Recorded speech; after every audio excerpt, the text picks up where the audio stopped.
The essential skill that all successful artists have is being willing to make bad art. Instead of moping around because your skills aren't where you want them to be, just get out there and make stuff. I hate to break this to you, but the only way that you're ever going to make that masterpiece is by getting used to not making masterpieces, by practicing over and over and over. And successful artists have to be willing to put in the work and practice and make a ton of bad art. And by bad art, I don't necessarily mean that you are deliberately sabotaging yourself or not trying, not being deliberate. I mean that successful artists have to be comfortable with failure, have to be comfortable with the idea that they will not be masters at everything they do the first time. It takes practice. You've heard this advice over and over again, I'm sure, but the way that you make those masterpieces, the way that you make art that you are really, truly proud of, is by practicing over and over. And that requires you to be comfortable with failure, to be comfortable with making bad art. So just get out there and make stuff. Make art that is objectively terrible in every sense of the word. Actually deliberately practice making bad art. Have a sketchbook whose sole purpose is to put absolute garbage artwork in, and keep that sketchbook right by your desk or your bed or wherever you like to lounge around and relax. Lower the barrier to create by having that sketchbook right there with you always. Carry it around wherever you go. So when you're, I don't know, in the subway or waiting for your train to come or waiting for that waiter to bring your dinner, just like sketch.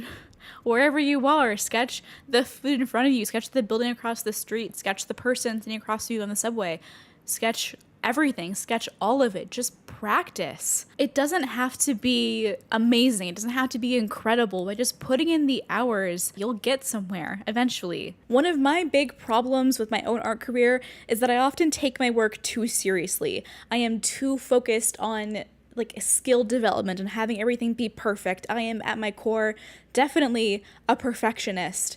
And when I do that, when I spend so much time trying to make a piece perfect, it stops being fun. It gets tedious and overworked, and the piece loses that beautiful loose quality that it had in the beginning when I was just throwing stuff around. And when you give yourself that permission to make bad art, when you just mess around and have fun and actually be creative, you will unlock so much more of your potential. Those paintings that I talked about where I do just let loose and have fun, those can lead to some of the biggest creative breakthroughs for me. And if they don't, if they really are just garbage at the end, then who cares? It was bad art anyway. I was just practicing. I was just having fun. That's the entire point of this whole thing, right? At its core, don't you want it to be fun? And also, I really want to make this clear. You do not need to be consistently good at your hobbies or even good at all for your passions and your hobbies to be valuable pursuits for you. You can be bad at art for the rest of your life, but if you're passionate about it, if it makes you feel more like a whole, complete person, then it is still a 100% valuable pursuit that you should make time in your life for. You don't need to be consistently good or even good at all for your passions to be valuable pursuits.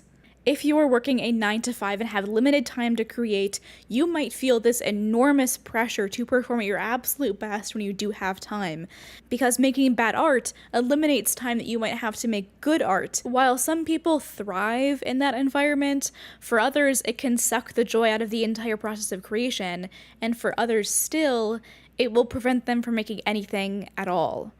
I think that is an absolute tragedy. Here's the thing.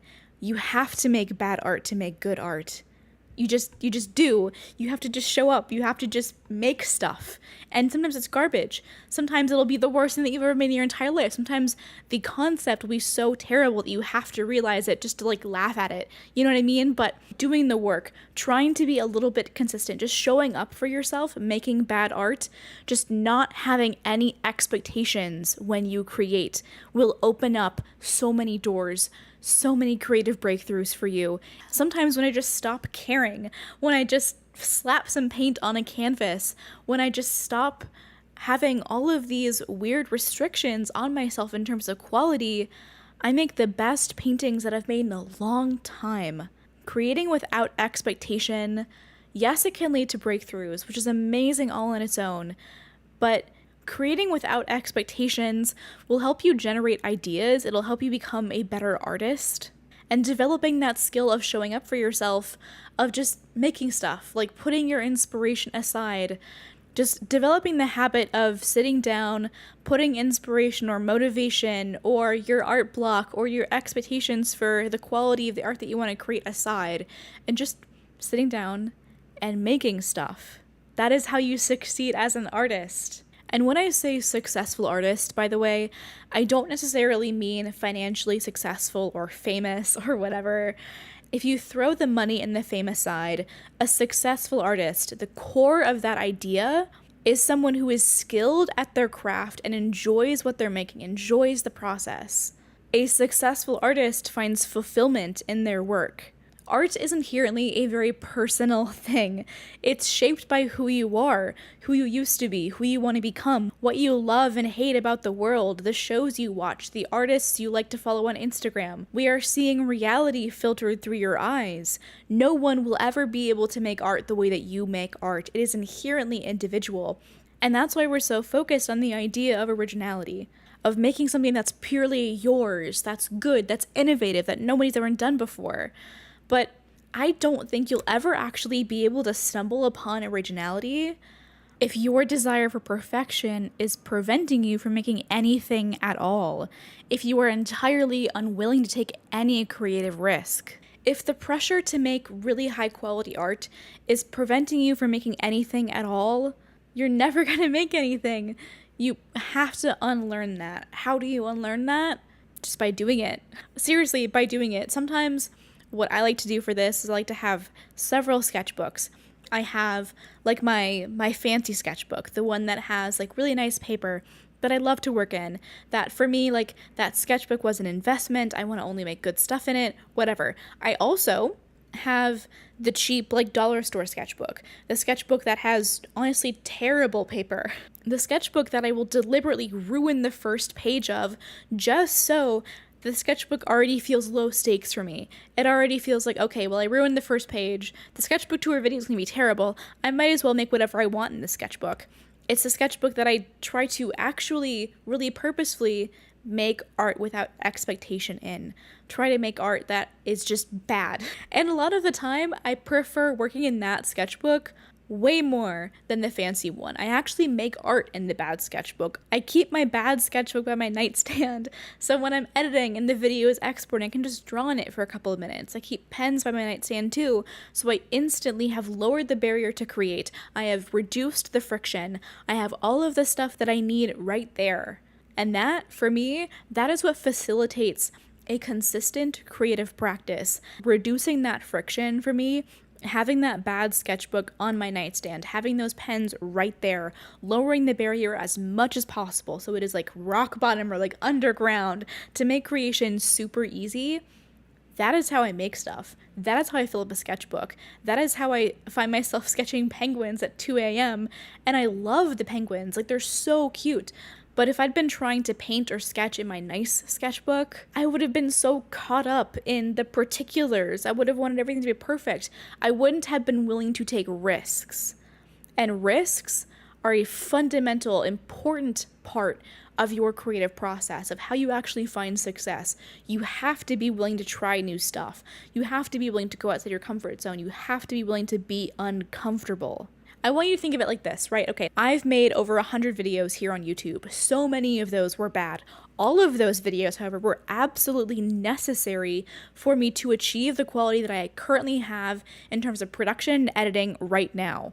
All of those videos, all of the garbage takes, all of the times where I flubbed the footage, all of the times where I had to say things over and over and over, all of the ums and the likes and the pauses and the gaps between words, and the times where I talk too fast and have to restate things, all of those instances were learning experiences. All of them were necessary.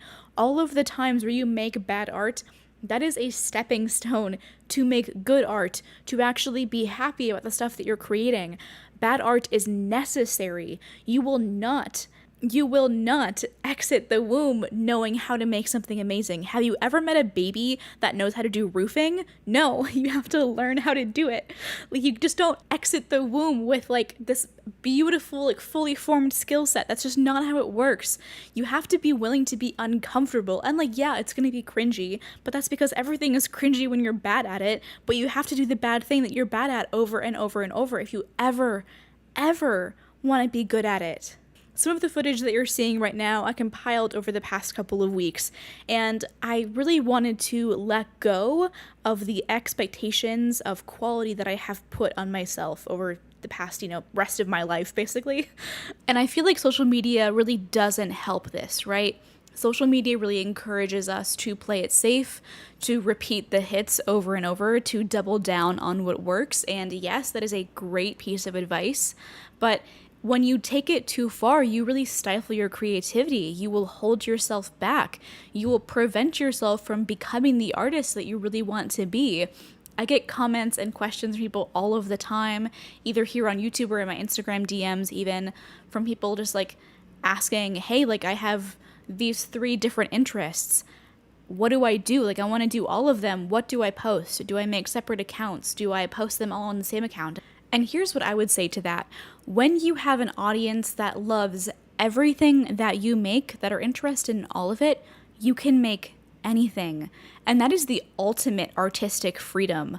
When you establish from the get-go, hey, I'm an artist, I'm a multi-passionate creative, I'm interested in pencil drawings and oil paintings and cinematic video, when you mesh all of those interests together, when you find a way to make it all work, that is an amazing, incredible moment, and it opens up so many doors for you because you don't have to restrict yourself. You don't have to censor what you post online in like the same way that you might if you have to only post one genre of art on your social media, which is kind of weird to me. Like, I don't like that thought.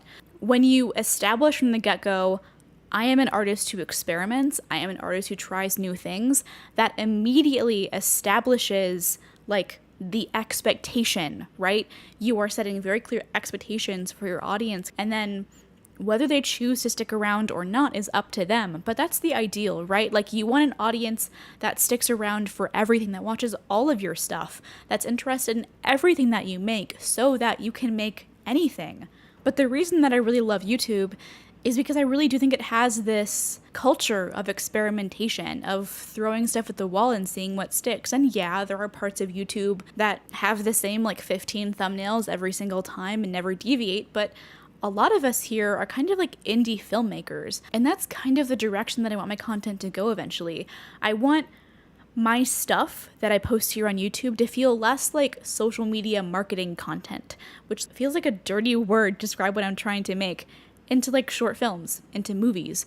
I want them to feel like productions, and I'm not there right now, but that's a great goal for me to have. That point B, that eventual place that I want my stuff to end up in. I'm like trying to fight back the urge to say content even as I'm saying this right now, but that goal is so incredible. I want the stuff that I'm making here on this platform to be a continuation of my creative practice. And that's what I'm so excited to work really seriously on after I finish moving. I'm currently moving across the country right now, and I'm dreaming up this amazing studio setup that I will have in this new apartment. And I am so excited for you guys to see that. So I will be taking the next week off, but when I come back, I will be coming back with a moving vlog, studio makeovers, studio setup, studio tours. You will get sick of the word studio in the titles of my videos. I can promise you that, but it's going to be so much fun. We're going to be doing DIY stuff. We're going to be going thrifting. Expect plein air painting going forward. I'll be moving to California, and I'm just so excited. So I hope you had a great time watching this video. I hope like seeing the footage that I showed for you guys was entertaining. It was just some pretty simple gouache paintings, just some practice as I unboxed some stuff, but I hope you had a good time. And on the screen right now, you will see a playlist of videos pretty similar to this one that I have compiled for you, and I hope to see you there. I hope you guys have a great rest of your day, and I will see you in the next one. Bye.